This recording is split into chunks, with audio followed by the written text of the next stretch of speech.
السلام علیکم ورحمۃ اللہ وبرکاتہ. پیارے بچوں, I hope you are all fine, you are all safe. Today we will read poem number 8, Meeting Poets. It is written by Eunice de Souza. So let us begin. Judging one thing with reference to another is an error. تو یہ introduction میں کہتے ہیں کہ کسی چیز کو کسی دوسری چیز کے حوالے سے جج کرنا ایک غلطی ہے. Mere appearances of people should not mislead us about them, particularly poets. جو لوگوں کا باہر ہوتا ہے, ظاہر و باہر ہوتا ہے, ان کا جو دکھلاوا ہوتا ہے, یہ کہتے ہیں کہ وہ دکھلاوا ہمیں ان کے بارے میں کوئی ہمارے دل میں کوئی غلط فہمی نہیں پالنی چاہیے. ہمیں اس چیز سے, ان کے ظاہری دکھلاوے سے ہمیں دل میں کوئی غلط فہمی نہیں پالنی چاہیے. پرٹیکولرلی پوائٹس, خاص کر شاعروں کے بارے میں. They may look shabby or behave strangely. وہ دکھنے میں شیبی ہوں, بدھے سے ہوں یا عجیب طریقے سے پیش آتے ہوں. But their poems may be great works of art. لیکن ان کی جو نظمیں ہیں, ان کے جو پوئمز ہیں, ہو سکتا ہے کہ وہ عظیم تخلیقات میں سے ہوں.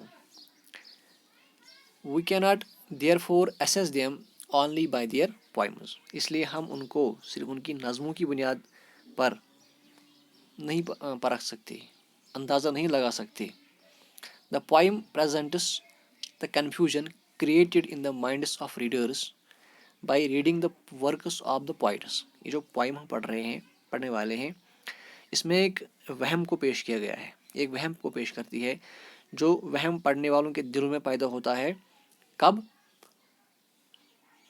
By reading the works of the poets, جب وہ شاعروں کی شاعری پڑھتے ہیں.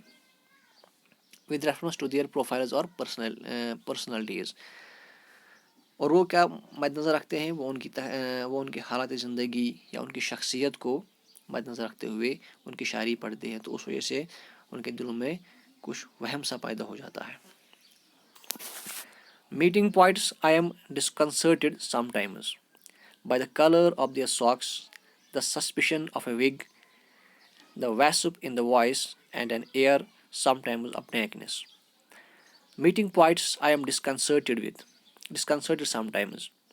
شاعروں سے مل کر I am disconcerted sometimes, میں کبھی پریشان ہوتا ہوں, پریشان ہو جاتا ہوں کبھی شاعروں سے مل کر.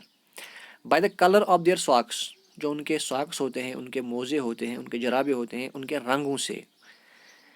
The suspicion of a wig, wig کہتے ہیں نقلی بالوں کو, جو ان کے نقلی بال ہوتے ہیں, اس بالوں کے نقلی, the suspicion of a wig, بالوں کے نقلی ہونے کے شک سے مجھے لگتا ہے کہ ان کے جو سر پہ بال ہیں وہ نقلی ہیں. The wasp in the voice, ان کی آواز کی کڑواہٹ سے. ویسپ اصل میں کہتے ہیں جیسے کشمیر میں ترڑ, تو ترڑ چھان بڑا تیز انسانس کیا کران کام, سو انسانس ٹوپ دِوان.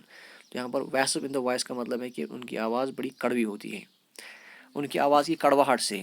And in our sometimes of darkness, اور کئی بار گیلے پن کے احساس سے میں پریشان ہو جاتا ہوں. بیسٹ ٹو میٹ ان پوائمز, بہتر ہے کہ ہم شاعروں سے ملیں کب؟ نظموں میں. Cool speckled shells in which one hears a sad but distant sea. Cool speckled shells, ٹھنڈے داغدار کھول جو ہوتے ہیں. In which one hears, جن کے اندر آدمی سنتا ہے, a sea, a sad but distant sea, ایک اداس لیکن ایک دور سمندر کی آواز. تو یہاں پہ اس شاعر کا مطلب جو کہنے کا ہے وہ یہی ہے کہ ہمیں شاعروں کو بالکل بھی ان کی نظموں پر جج نہیں کرنا چاہیے, یا ہمیں شاعروں کو بالکل بھی ان کی پرسنالٹی پر جج نہیں کرنا چاہیے. ان کی شاعری ایک عظیم چیز ہو سکتی ہے اور خود وہ کچھ اور چیز ہو سکتے ہیں. آئی ہوپ یہاں پر کہ آپ کو یہ پوائم سمجھ آئی ہوگی. کل ہم انشاءاللہ اس کی ایکسرسائز کریں گے. تب تک کے لیے اللہ حافظ.